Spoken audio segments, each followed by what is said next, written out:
Thank you for tuning in to Faith Connection. Хочу щиро подякувати вам, що ви були разом з нами в цій програмі. Obrigado por estar conosco na Conexão da Fé, onde nós estamos ajudando vocês a conectar com Deus. Uma grande alegria poder servir ao nosso grandioso Deus, o nosso Deus tão maravilhoso. Sou o pastor Brian da Igreja Batista Compaixão, em São Paulo. E hoje nós podemos estudar um pouco sobre a vida de Ruth, um pouco sobre aqui um parente redentor. Graças a Deus que nós temos isso em Jesus Cristo. E quero que hoje nós olhamos um pouco para isso e entendemos um pouco melhor o que é um parente redentor e como é que funcionava nos dias antigos e como é que também isso aplica para o dia de hoje. O livro de Ruth é um livro maravilhoso, um livro que fala sobre um livro de amor, né? Onde que nós vemos a Ruth com Boaz e vemos um amor maravilhoso que nos dá a linhagem de Jesus Cristo, antes de Cristo, o rei Davi. A Ruth, é claro, sai do povo de Moabe, então ela em si não era judaica, mas vemos que através do casamento ela se tornou judeu e depois vemos uma grande história de amor aqui. Não temos, é claro, o tempo de ver o livro inteiro, mas queremos olhar, começando em Ruth capítulo 4, olhando comigo no versículo 3. Então disse ao remidor, aquela parte da terra que foi de Elimeleque, nosso irmão, Noemi, que tornou da terra dos Moabitas, está vendendo. Então aqui nós vemos, claro, sabemos a história, Elimeleque e Noemi, eles vão para Moabe, ficam por lá por 10 anos, um pouquinho mais. Depois, Elimeleque tem falecido e morreu lá. Noemi volta com a Ruth para Belém e eles estão aqui.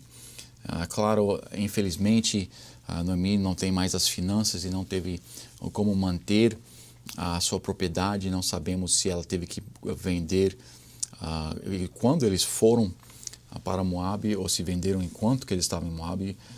Mas agora eles estão tentando ser redimidos, voltar para a família, voltar para eles a essa terra. Então aqui nós vemos, então, disse ao remidor, aquela parte da terra que foi de Elimeleque, nosso irmão, Noemi, que tornou da terra de Moabe, está vendendo.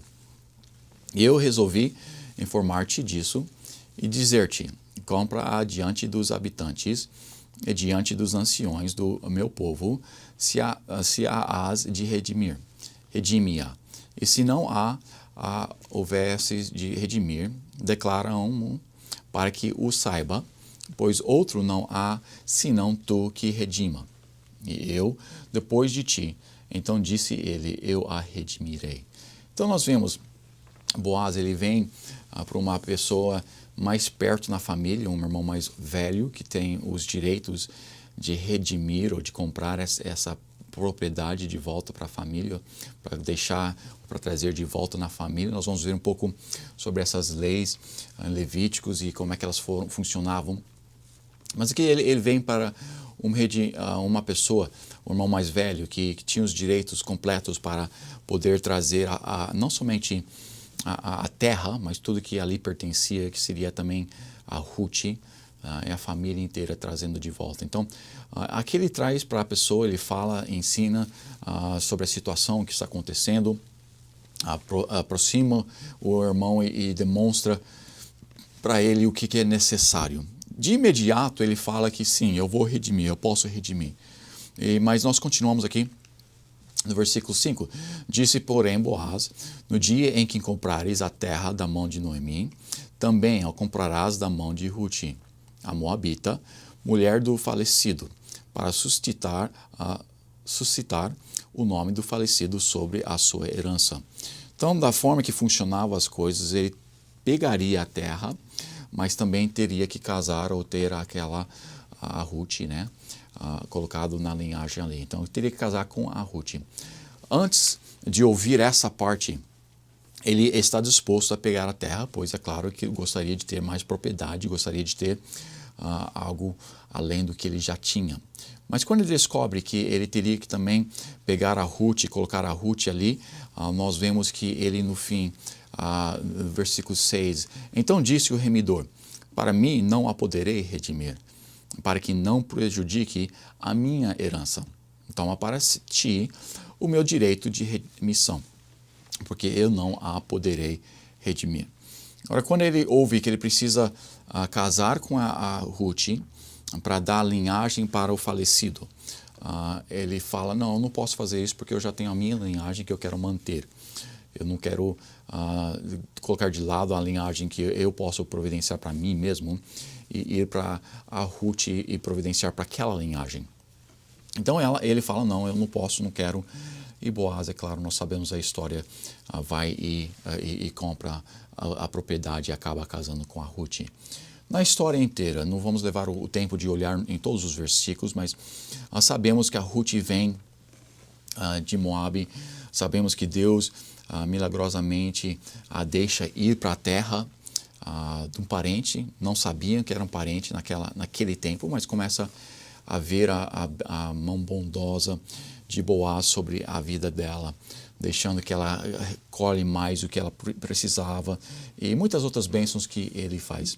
Nós sabemos na história que ela acaba indo e se deitando debaixo da roupa dele e essa era uma forma de falar, eu tenho interesse de me casar contigo, você é um parente, meu marido faleceu e eu preciso de alguém para tomar a linhagem. Então, ela está fazendo tudo da forma apropriada, da forma que era naquele tempo. Ela não estava indo e pedindo a mão em casamento, mas entrando onde que eles estavam dormindo e se colocando debaixo do manto de Boaz. Ela estava comunicando que ela estava disposta, estava disponível, que o marido tinha falecido e que era da linhagem da família ali e que se ele quisesse, ele poderia ir adiante e fazer o que era necessário para poder redimir a terra dela e também acabar casando com ela.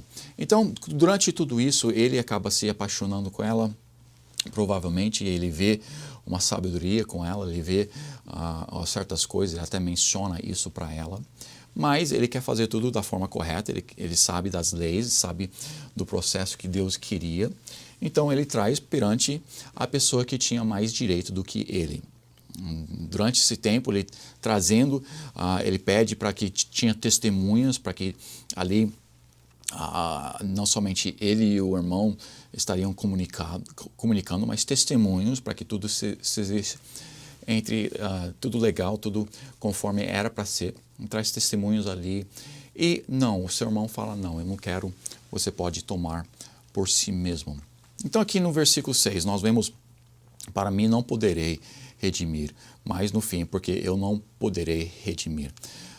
A primeira coisa que eu quero que nós notamos é para ter um parente redentor, precisava estar disposto a resgatar, precisava estar disposto a remir. Então, nós vemos aqui na história, Boaz estava disposto a remir o parente que era mais próximo, o parente que tinha mais direito, ele não estava disposto, ele não queria remir. Nessa história, nós vemos Deus tinha colocado várias formas, várias coisas em lugar para poder remir a propriedade, para poder remir uma linhagem, para poder remir. Quando nós estávamos no Jardim do Éden, a humanidade, Eva e o Adão, infelizmente, eles pecaram. E quando eles pecaram, eles soltaram da perfeição, eles soltaram do direito, da possibilidade, da capacidade de manter-se perfeitos e sem pecado. Eles pecaram e com aquilo eles quebraram o relacionamento com Deus e acabaram se colocando debaixo da propriedade de Satanás. Então, nessa história, nessas leis que eles tinham, a primeira coisa que nós vimos, que eu quero que nós pensamos e meditamos sobre, é que o Redentor, ele precisava estar disposto a resgatar. Nós vemos em Levíticos 25, Levíticos 25, quando teu irmão empobrecer e vender alguma parte da sua possessão, então virá o seu resgatador, seu parente, e resgatará o seu que vendeu seu irmão. Então nós temos aqui, tem que estar disposto, ele precisa voltar, tem que ter a capacidade que vamos ver daqui a pouquinho, mas ele precisa estar disposto para trazer de volta na linhagem, para comprar aquele terreno, para comprar, seja lá o que for que ele está remindo ou resgatando. Em Filipenses capítulo 2, versículo 8, a Bíblia diz: "E achando na forma de homem, humilhou-se a si mesmo, sendo obediente até a morte e morte de cruz." Então nós vemos aqui Jesus Cristo, nós vemos ele disposto a vir para a terra, nós vemos ele disposto, preparado para providenciar o que era necessário para nos resgatar. Aqui a primeira coisa nós vemos, Jesus Cristo, ele é, claro, Deus, ele é parte da Trindade, ele é Deus encarnado, sim, ele era completamente homem, 100% homem e 100% Deus. A primeira coisa que nós temos que entender é que Deus, Jesus Cristo, ele estava disposto a nos comprar de volta. Ele não somente nos criou, mas providenciou, estava disposto a providenciar o resgate. O que ele teve que fazer para fazer isso? Ele teve que sair do céu, um lugar perfeito. Ele teve que estar disposto a quebrar o relacionamento com seu pai naquela cruz. E quando ele morreu naquela cruz e todos os pecados foram colocados sobre ele um pouquinho depois da morte, e na morte nós vemos que Deus Pai virou as suas costas em Jesus Cristo. Ele sabia, Jesus Cristo sabia, antes de vir para a terra, que isso teria que ocorrer. Ele sabia o que ele teria que pagar, ele sabia as consequências sobre ele, para ele estar disposto para redimir, resgatar a nós. Jesus Cristo, Deus, ele nos criou na criação, ele criou o universo, ele criou a humanidade e ele tinha os direitos sobre as nossas vidas. Nós pecamos. E por causa da justiça de Deus, nós não poderíamos mais, por causa daquele pecado, entrar no céu ou estar com ele. Então foi quebrado aquele relacionamento, foi quebrado aquela oportunidade que nós tínhamos de ficar com Deus. Jesus Cristo, Deus, antes até de criar a humanidade, sabia que nós íamos pecar. Sabia que ele teria que não somente nos criar, mas que ele teria que nos resgatar. E ele estava disposto a vir para a terra e viver por 33 dias. 33 anos, desculpa, dias não, 33 anos aqui conosco. Agora lembra, ele era Deus, ele era perfeito, ele era todo-poderoso, ele era onisciente nos céus e nós vemos que ele estava disposto a romper aquilo, se tornar homem, para vir para a terra, para viver entre nós, para pagar o preço, para que ele pudesse nos remir. Seria como eu tendo um filho e eu estando disposto ao meu filho e meu filho estando disposto a se tornar uma barata, para viver entre as baratas, para morrer pelas baratas como uma barata, para poder trazê-los de volta para nós e viver para o resto da eternidade juntos com aquelas baratas. Foi isso que é uma comparação bem fraca na realidade. Deus era Deus perfeito, nós não somos perfeitos. Baratas, para os olhos de Deus, aquela comparação de um homem para a barata e Deus para o homem, não chega nem perto. Deus é muito superior a um homem comparado com uma barata, mas dá um visual, dá um entendimento do que ele estava disposto a fazer para poder nos resgatar. Ele se tornou homem, ele se tornou carne, ele encarnado, Jesus Cristo, viveu aqui entre nós, entre os nossos pecados, entre a nossa imundície. Com esses 33 anos de vida aqui na terra, ele teve que sofrer dores físicas, ele teve que ter tudo o que nós temos aqui na terra. Ele sofreu fome. Nós vemos que emocionalmente ele teve as emoções, ele chorou quando Lázaro morreu. Então tudo que nós passamos, as coisas que nós não gostamos aqui na terra, ele estava disposto para vir e pagar o preço. Então, a primeira coisa nós vemos é que o Redentor tinha que estar disposto. Em 1 João 2, versículo 2, nós também vemos, e ele é a propiciação pelos nossos pecados.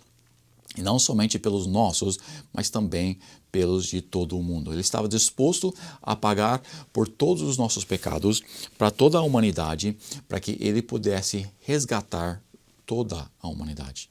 Segunda coisa que nós vemos que o parente redentor precisava ser ou ter o direito de resgatar. Não podia só querer resgatar, ele tinha que ter o direito. Nós vemos em Levíticos e através de outras porções das Escrituras, onde que tinha que ser um parente. Nós já lemos um dos versículos falando que o irmão pode resgatar. Nós vemos então, primeiramente, ele precisava estar disposto, mas só disposto não é o suficiente, ele precisava ter o direito de resgatar. E nós vemos Levítico 25 novamente, em versículo 48, depois que se houve vendido, haverá resgate para ele. Um de seus irmãos o pode resgatar. Continuando no próximo versículo, ou seu tio, ou o filho de seu tio, ou poderá resgatar, ou um dos seus parentes da sua família o poderá resgatar. Ou se alcançar riqueza, se resgatará a si mesmo. Então nós vemos que aquela pessoa pode, se ele conseguir ter o dinheiro, pegar o dinheiro, ele pode se resgatar a si mesmo, mas geralmente isso não era a circunstância. Geralmente era um parente. Podia ser qualquer parente, podia ser irmão, podia ser tio, podia ser qualquer parente, mas tinha que ser parente, tinha que ser na família para poder resgatar aquela terra ou que estava sendo resgatado. Nós temos que entender que uma das razões que Cristo teve que se tornar homem, porque ele teve que ser parentesco, ele precisava ser humano. Deus, pelas leis que ele tinha colocado, e não compreendemos tudo, a justiça e como é que funciona, mas para nós como humanos podermos ser resgatados, um humano precisava pagar pelos pecados. Nós não podemos pagar pelos nossos próprios pecados e ser justificado por nós mesmos. Se nós podemos pagar pelos nossos próprios pecados no inferno para o resto da eternidade. Mas não é isso que Deus quer para as nossas vidas. Deus quer aqui restaurar o nosso relacionamento. Aqui nesse versículo, no finzinho dela, nós vemos que nós podemos nos resgatar a nós mesmos aqui com essas leis da terra, se nós tivéssemos a capacidade de restaurar aquilo que foi perdido. Agora, com a nossa salvação, não tem como nós resgatarmos a perfeição. Não tem como resgatarmos e pagarmos pelo pecado para que para que seja perfeito novamente. Nós somos pecadores e o salário do pecado é a morte, o inferno. Para restaurar a perfeição, teria que ser alguém que era perfeito. Então, precisava ter, para alguém nos salvar, para alguém nos resgatar, para alguém nos remir, precisava ser alguém que estava disposto e precisava ser alguém que estava em uma família. Aqui, Levíticos 25, ou seu tio, ou seu filho de seus tio, ou poder resgatar. Então, pode ser qualquer família. Nós vemos em Hebreus 2:11, porque assim o que sacrifica, como os que são sacrificados, são todos de um, por cuja causa não se envergonha de lhes chamar irmãos. Então, Jesus Cristo, ele precisou vir para a terra, se transformar num humano, para que ele pudesse ter a capacidade de nos resgatar. Ele precisava ser um parentesco, precisava ser um humano para poder nos resgatar. Então, ele nasceu de uma virgem para que ele pudesse ter a humanidade, claro, nascendo de uma mulher, tendo a humanidade. Mas ele nasceu de uma virgem para que ele pudesse ser Deus. Ele não veio de um homem, ele não tem o pecado. A linhagem do pecado vem através do sangue do homem. Nós vemos nas Escrituras que a linhagem do sangue, a linhagem do homem que traz esse pecado para as nossas vidas. Nós somos pecadores, nós pecamos porque nós somos pecadores, mas Cristo, porque ele não tinha o sangue do homem, porque ele não tinha a linhagem do homem, ele não nasceu com pecado, ele nasceu de uma virgem para ter a humanidade, mas ele nasceu de uma virgem para também, ao mesmo tempo, ter completamente a deidade de Deus. Então, em Hebreus 2, nós vemos que no fim aqui, que ele não tinha vergonha de se chamar o nosso irmão, ele era parentesco para poder nos resgatar. Então, um parente redentor não somente precisava estar disposto, mas ele precisava ser parentes, precisava ser de alguma família, um parentesco de uma certa forma. Também ele precisava ter o direito de resgatar.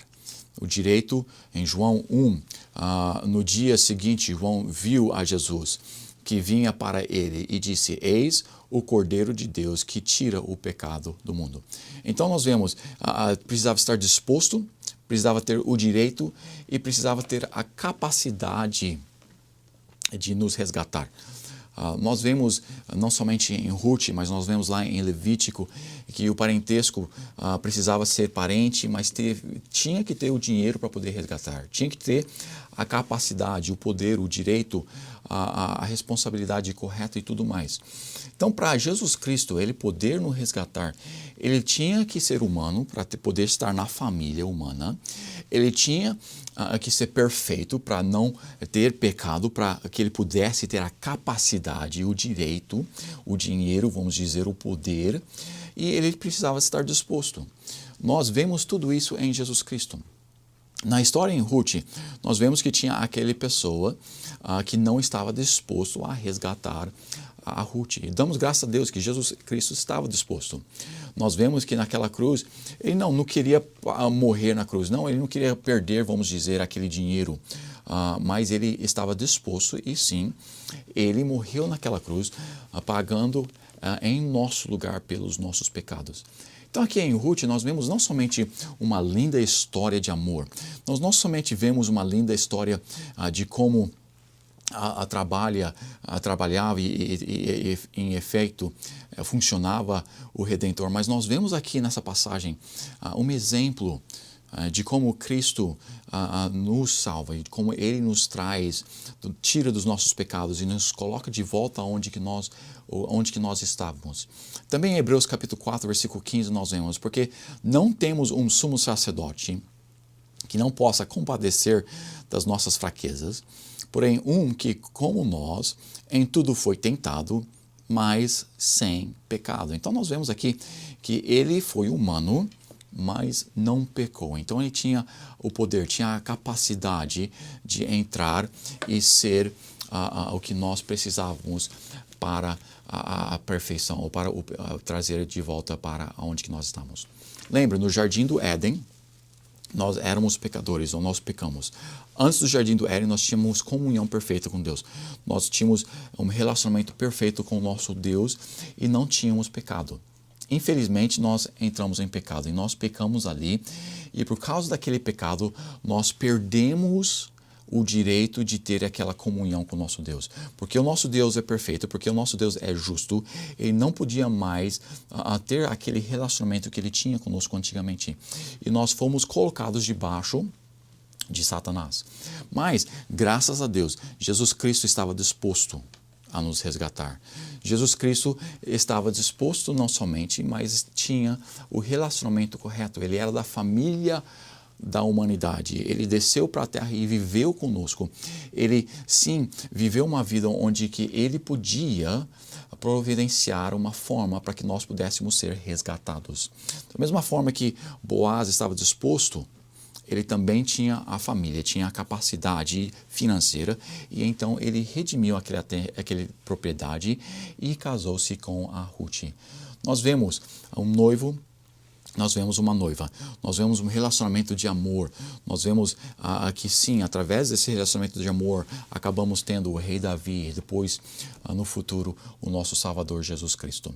Nessa história de Ruth, nós vemos simbolicamente como Jesus Cristo também, o nosso noivo, como Ele quer nós como a sua noiva. E Ele também providenciou tudo que nós necessitamos. Sim, o relacionamento foi quebrado e nós perdemos a nossa perfeição no Jardim do Éden. Nós perdemos o direito que nós tínhamos, nós perdemos todas aquelas coisas.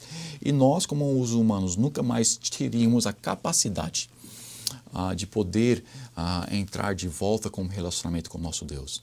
Mas Jesus Cristo estava disposto, primeiramente, e segundamente ele se tornou homem para que ele pudesse estar na família, e também ele pagou pelo preço.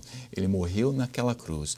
Não somente morrendo naquela cruz fisicamente, nós vemos em João que ele desceu para o inferno e ficou no inferno por aqueles 3 dias antes de ressuscitar dentre os mortos, para pagar pela nossa, não somente o salário do pecado físico, que é a morte física, mas também a segunda morte, que é o lago de fogo. Então, ele foi, e através do seu sacrifício, através daquela cruz, ele morreu em nosso lugar, dando uma oportunidade para que nós pudéssemos voltar a ter um relacionamento com o nosso Deus, voltar a um dia novamente ser perfeito. E quando nós aceitamos Jesus Cristo como nosso Salvador, nós não somos perfeitos aqui na terra, não voltamos a ser perfeitos aqui na terra, mas um dia, quando nós chegamos ao céu, seja através da morte ou seja através da volta de Jesus Cristo, nós teremos um dia um corpo glorificado. E naquele dia, sim, nós vamos ser perfeitos mais uma vez, tendo mais uma vez um relacionamento perfeito com o nosso Deus, tendo mais uma vez a oportunidade de perfeição. Então, Jesus Cristo, quando ele veio para a terra, ele estava mostrando a sua disponibilidade, estava se tornando parte da família humana e, através da cruz, quando ele morreu no Calvário, ele estava pagando, redimindo a cada um de nós. Agora nós vemos que nós não precisamos fazer nada. Cristo pagou em nosso lugar. A única coisa que nós podemos fazer é aceitar.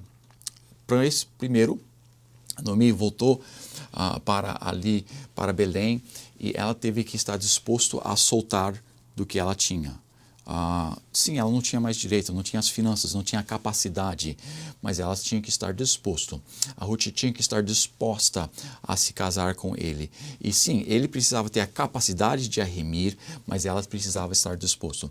Nós não precisamos fazer a obra, nós não precisamos pagar pelos nossos pecados, mas nós precisamos estar dispostos a ser a noiva de Jesus Cristo.